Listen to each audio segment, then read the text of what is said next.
friends, nandito tayo sa isang recreation and sports complex. Siya na kayo kung magiging maingay yung aking video for today dahil nandito tayo harap ng highway, daanan ng sasakyan. Ayan, nakikita nyo. So, tayo ay magchikahan. May bago na tayong favorite na color, friends. Kasi before, pink yung aking gusto at saka green. Actually, hanggang ngayon gusto ko pa rin naman. Kaya lang, i-add kong color ay ang purple or itong violet. May pagka-violet. Kasi, natutunan ko na ang ibig sabihin pala nitong color na to ay enlightenment. Yan, enlightenment at saka wealth. Yan, yes, friends. Kasi diba sa mga royalty, yung sa mga kaharian, ito yung mga color nila. Ganyan. So, ayun, try natin na magsuot. Alam niyo ba, friends, parang totoo nga siya na may good luck siya or something abundance or blessing. Ganyan.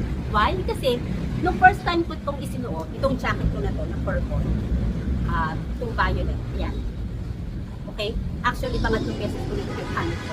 Pero nung una-una ko siyang isinuot, hindi ko alam, pagpasok ko sa isang bake shop, pinuri ako nung sales lady at sinabi niya na tama-tama daw, may promo sila kasi last month is Women's Month. Parang empowering women. Diba kapag women empowerment, ito yung color nila. Actually, nagpunta nga ako sa Pag-ibig Office, government Pag-ibig Office. Nag-team din sila ng purple. At yun nga, women empowerment, ang ibig sabihin niya. Pagdating ko nga doon sa bake shop, dahil may promo daw sila, dahil Women's Month, meron silang 20% discount. Oh, yun. Kaya, first time ko pumasok dun sa bake shop na yun. Hindi ko pa natitikman kung okay. Pero, yun nga, nung sinabi sa akin na 20% discount, o diba, taray, parang pagpasok na pa lang, dahil naka-purple ako, entitled ako sa 20% discount. Pero kung hindi ako naka-purple, pag hindi ka naka-purple friends wala kang 20% discount. O diba?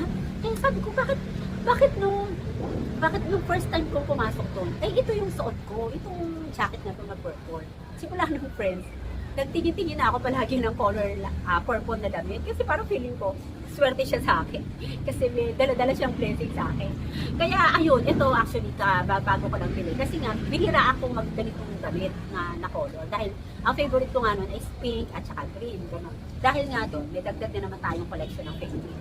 At bumili na rin ako friends ditong bag charm ko. Okay, ang cute, diba? Coin purse siya, pero bag charm na rin. Diba nga friends, sabi ko sa inyo, na anything, kahit anong bagay na mag-a-add ng good energy sa atin, good vibes sa atin, go for it. So, kahit na hindi na siya appropriate sa edad ko, syempre, alam niyo naman kung ano na edad ko, 50 plus, malapit na tayo mag-senior, mga friends. Kahit na alam ko, pang bata lang yung mga ganito.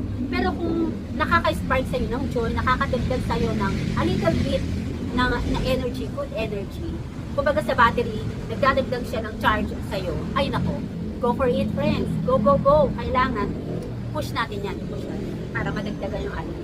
Sabi naman ng mga anak ko, bagay naman doon sa akin yung ganitong colors. Diba, friends?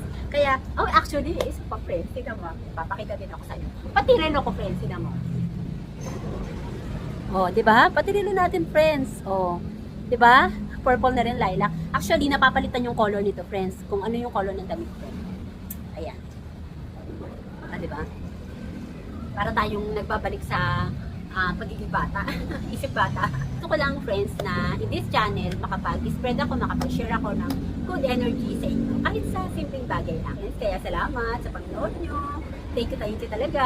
At I hope na may natutunan kayo at nakaka-add din ng good energy sa inyo ang mga content na share. Salamat! Bye!